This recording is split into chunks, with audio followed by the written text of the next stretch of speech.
something where you think you're talking, looks like a person, makes all of the right inflections and movements and all the small subtleties that constitute human.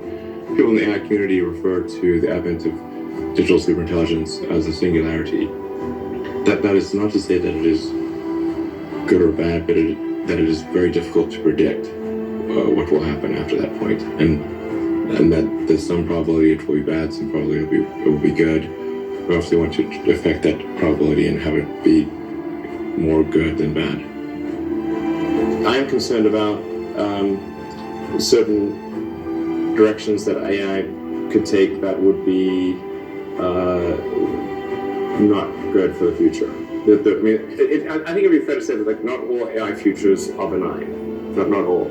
Okay. And so if you have something, if we create some digital superintelligence that exceeds us in every way by a lot, it's very important that that be benign. There's a quote that I love from Lord Acton. He was the guy that came up with power corrupts and absolute power corrupts absolutely, which is that freedom consists of the distribution of power and despotism in its concentration. And so I think it's important if we have this incredible power of AI that it not be concentrated in the hands of a few and potentially lead to a world that we don't want. And what world is that? What do you foresee that? What do you see? It's difficult. It's called the singularity because it's difficult to predict exactly what future that might be. Except I don't know a lot of people who love the idea of living under a despot. Mm-hmm. I don't think people generally choose to live in a democracy over a dictatorship. Mm-hmm. And the despot would be the computer? With people controlling the computer. Mm-hmm. If you assume any rate of advancement in AI, we will be left behind by a lot. Artificial intelligence. And so then we could be in benign situation, but even the benign situation, if you have if you have ultra intelligent AI, we would be, so far below them in intelligence that it would be like, a pet.